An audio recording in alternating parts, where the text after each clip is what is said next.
Everyone, अस्सलाम वालेकुम। Welcome to physio fit channel. हम आज इंटरफेरेंशियल थेरेपी को डिस्कस करेंगे जो कि मीडियम फ्रीक्वेंसी की कैटेगरी के अंडर बिलोंग करता है।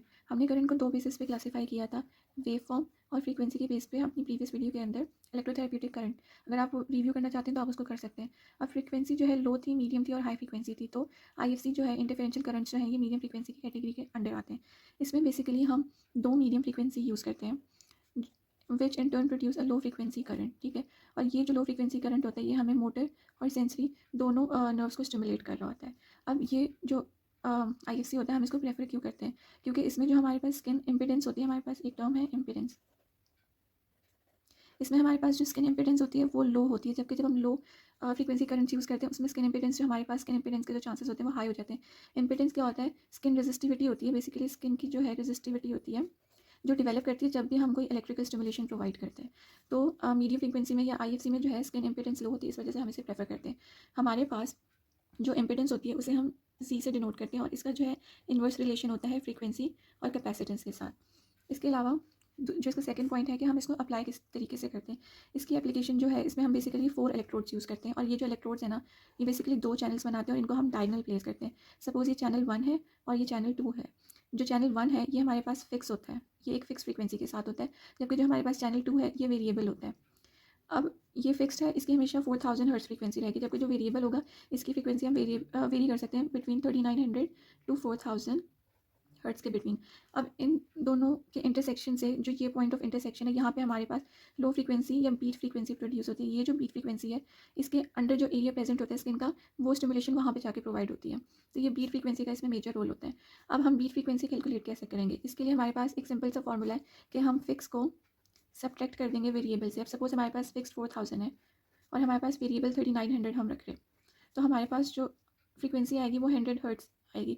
तो ये जो वेरिएबल है इसको हम वेरी कर सकते हैं, इसके थ्रू हम बिटवीन 1 टू 100 हर्ट्ज़ की लो फ्रीक्वेंसी प्रोड्यूस कर सकते हैं।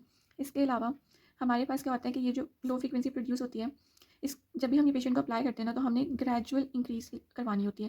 तो ये जो ग्रेजुअल इंक्रीज़ होता है इसको हम फ्रीक्वेंसी स्विंग कहते हैं, कि जो प्रोग्रेशन होती है वो ग्रेजुअल होती है, एकदम से नहीं होगी। अब उसके अलावा इसके हमारे पास 2 मोड्स अवेलेबल हैं। एक हमारे पास कॉन्टिन्यूस है अगेन, और जो सेकंड है वो हमारे पास रिदमिक है। एक हमारे पास कॉन्टिन्यूस है, हम जो मोस्ट प्रेफर करते हैं वो रिदमिक करते हैं क्योंकि इसमें अकोमोडेशन के चांसेस कम होते हैं। इसके अलावा हमारे पास इसकी इंडिकेशंस हैं, ये एक्यूट और क्रॉनिक दोनों कंडीशंस में यूज़ हो सकता है। क्रॉनिक में हमारे पास लो बैक पेन है, हमारे पास OA ऑस्टियोआर्थराइटिस है, शोल्डर रिलेटेड कोई भी कंडीशन है, या हमारे पास स्ट्रेस इनकॉन्टिनेंस में भी ये यूज़ होता है मेजरली, और इसमें स्ट्रेस इनकॉन्टिनेंस में इसके बहुत पॉजिटिव इफेक्ट्स भी आते हैं, तो इसलिए इसको ज़्यादा प्रेफर करते हैं। IFC की एप्लीकेशन तो हो जाती है, लेकिन उसके साथ हमारे पास उसके कुछ एडवर्स इफेक्ट्स भी आ रहे होते हैं, जिसमें से एक जो हमारे पास है वो इलेक्ट्रिकल बर्न है। ये कब होगा? जब जो उसके इलेक्ट्रोड्स हैं वो प्रॉपर्ली इन कॉन्टैक्ट नहीं है स्किन के साथ। इसके अलावा जो हमारे पास सेकंड एडवर्स इफेक्ट आता है कि अगर हमारे पास उसके IFC के नियर कोई और मोडालिटी पड़ी है, सपोज शॉर्ट वेव डायथर्मी है, तो इसकी जो वेव्स हैं वो शॉर्ट वेव के साथ इंटरफेयर कर सकती है। तो हमने देखना होता है कि जब भी हम IFC अप्लाई करें तो हमारे पास कोई और मोडालिटी उसके अराउंड ना हो।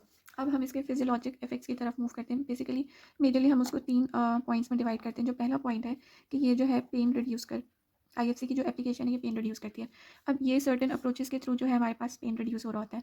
पहला जो हमारे पास है कि जो IFC की एप्लीकेशन होती है इसमें लोकल जो सर्कुलेशन होती है, लोकल सर्कुलेशन मतलब जो उस एरिया के अराउंड होगी, जो हमारे पास एरिया ऑफ कंसर्न है, जो हमारे पास लोकल सर्कुलेशन है, ये उसको इम्प्रूव करवाता है। ये उसको इम्प्रूव कैसे करवाएगा कि जो मसल है वो कॉन्ट्रैक्ट करेगा और रिलैक्स करेगा, तो जो मसल है वो एज अ पम्प एक्ट करता है, तो इसकी वजह से सर्कुलेशन इम्प्रूव होती है। जो हमारे पास सेकेंड इसका बेसिकली पेन किस तरीके से रिड्यूस होता है, वो ये है कि जो हमारे पास ऑटोनॉमिक नर्व्स होती हैं ये उन पे जाके एक्ट करता है, और जो ऑटोनॉमिक नर्व्स होती हैं या इनवॉलेंट्री जो भी हमारे एक्शंस या मसल्स होती हैं ये उनको कंट्रोल कर रही होती है। जब इनवॉलेंट्री ऑटोनॉमिक नर्व्स पे जाके ये एक्ट करेगा तो वहाँ से जो जो भी केमिकल होगा ये उसको रिमूव करवाएगा। वो जब केमिकल रिमूव होगा तो वो जो केमिकल स्टिमुलेट कर रहा था हमारे पेन रिसेप्टर्स को, जिनको हम नोसिसेप्टर्स भी कहते हैं, तो वो रिसेप्टर्स एक्टिवेट ही नहीं होंगी, उसकी वजह से जो पेन सिग्नल्स ब्रेन तक जा रहे थे उनकी इनहिबिशन हो जाएगी। तो बेसिकली इस तरीके से जो है ऑटोनॉमिक नर्व्स के साथ इंटरेक्ट करता है IFC की स्टिमुलेशन जो है। इसके अलावा sorry for the interruption, IFC जो है हमारे पास वो शॉर्ट ड्यूरेशन पल्स में प्रेजेंट होता है। तो ये क्या करता है, जो हमारे पास लार्ज डायमीटर फाइबर्स होते हैं ये उनको एक्टिवेट करता है। उसकी वजह से जो है ये जो लार्ज डायमीटर फाइबर्स है ये पेन गेट कंट्रोल में हेल्प कर रहे थे। और ये पेन गेट कंट्रोल थ्योरी कहाँ पे बेसिकली हो रही होती है? प्री साइनेप्टिक पेन मॉड्यूलेशन, वो जो पोस्टीरियर हॉर्न होता है स्पाइनल कॉर्ड के, उस पार्ट में होती है। उसकी वजह से क्या होता है कि जो स्मॉल फाइबर्स के थ्रू जो हमारे पास सिग्नल्स जाने होते हैं पेन के, ये उसको इनहिबिट कर देता है। तो एक हमारे पास ये इस तरीके से पेन को रिड्यूस करता है। इसके अलावा और ये जो इफेक्ट होता है ये अगर हम 80 टू 100 हर्ट्ज़ के बिटवीन फ्रीक्वेंसी यूज़ करेंगे तो ये इफ़ेक्ट हमारे पास जब अचीव होगा। इसके अलावा जो हमारे पास नेक्स्ट पॉइंट है वो ये है कि अगर सपोज़ हम 15 हर्ट्ज़ की फ्रीक्वेंसी यूज़ करते हैं तो हमारे पास जो डिसेंडिंग ट्रैक्स होते हैं, बेसिकली जो प्री साइनेप्टिक इनहिबिशन थी वो काफ़ी सारे वेज़ के थ्रू हो रही थी। इग्नोर द स्पेलिंग, तो जो हमारे पास डिसेंडिंग ट्रैक्स हैं उसके थ्रू भी पेन इनहिबिशन हो रही थी। तो हम क्या करते हैं, ये जो डिसेंडिंग ट्रैक्स होते हैं ये बेसिकली प्रमोट करते हैं इनकैफेलिन्स और एंडोर्फिन के रिलीज़ को। तो उसकी वजह से क्या है, अगेन पेन जो है वो रिड्यूस होता है और उसके सिग्नल्स की इनहिबिशन हो जाती है। इसी तरीके से हमारे पास दो टाइप्स के स्मॉल फाइबर्स होते हैं। बेसिकली हमारे पास सी फाइबर्स थे और हमारे पास ये डेल्टा फाइबर्स थे। ये दोनों जो फाइबर्स थे ये पेन स्पेसिफिक थे और ये पेन के स्टिमुलस को कैरी करते। तो अगर हम इन फाइबर्स को भी इनहिबिट कर देंगे तो हमारे पास जो पेन है वो कम होगा। तो अगर तो हमने सी फाइबर्स को इनहिबिट करना है तो हम 15 हर्ट्ज़ की फ्रीक्वेंसी यूज़ करेंगे और अगर हमने ये डेल्टा फाइबर्स को इनहिबिट करना है तो हम 40 हर्ट्ज़ की ऑलमोस्ट फ्रीक्वेंसी यूज़ करते हैं। इसके अलावा जो हमारे पास सेकंड मेजर जो इसका फिजियोलॉजिक इफेक्ट है कि ये जो है ये मोटर फंक्शंस इंप्रूव करता है। मेजरली जो इसका पॉजिटिव इफेक्ट आता है वो पेल्विक फ्लोर मसल्स के स्टिमुलेशन में यूज़ हो रहा होता है। अब ये किस तरीके से करता है कि जो नॉर्मल इनोवेटेड मसल होता है, नॉर्मल जो इनोवेटेड मसल होता है वो बेसिकली कॉन्ट्रैक्ट और रिलैक्स कर रहा होता है और ये किसी मतलब अगर हम सपोज 1 से 100 हर्ट्ज़ के बिटवीन फ्रीक्वेंसी यूज़ करेंगे तो नॉर्मल इनोवेटेड मसल जो कॉन्ट्रैक्ट और रिलैक्स करेगा। अब हम जब भी पेशेंट को आईएफसी अप्लाई करते हैं हम ग्रेजुअल मैनर में अप्लाई करते हैं, सॉरी। उसमें क्या होता है कि हम पहले लो लेवल की फ्रीक्वेंसी अप्लाई करते हैं। सपोज 1 टू 10 हर्ट्ज़ के बिटवीन हो गई है, सॉरी 1 टू 5 हर्ट्ज़ के बिटवीन अप्लाई करते हैं। इसमें क्या होता है कि जो पेशेंट है उसको स्लाइट ट्विच या मसल कॉन्ट्रैक्शन फील होगी। ये बेसिकली हमारे पास इंडिकेशन होती है कि पेशेंट को स्टिमुलेशन जा रही है। उसके बाद हम वो जो फ्रीक्वेंसी वो हम इंक्रीज़ करते हैं और 5 टू 20 हर्ट्ज़ के बिटवीन ले आते हैं। ये वो फेज़ होता है जहाँ पे जो मसल है वो पार्शियल टेटनी में चला जाता है। उसके बाद हम प्रोग्रेस करके जो फ्रीक्वेंसी है अगर हम 30 से 100 हर्ट्ज़ तक इंक्रीज़ करते हैं जो फिर जो मसल है वो प्रॉपर टेटनिक कॉन्ट्रैक्शन में चला जाएगा। ठीक है, तो हमारे पास बेसिकली इस मैकेनिज्म के थ्रू जो है हम पेल्विक फ्लोर मसल को स्टिमुलेट कर सकते हैं।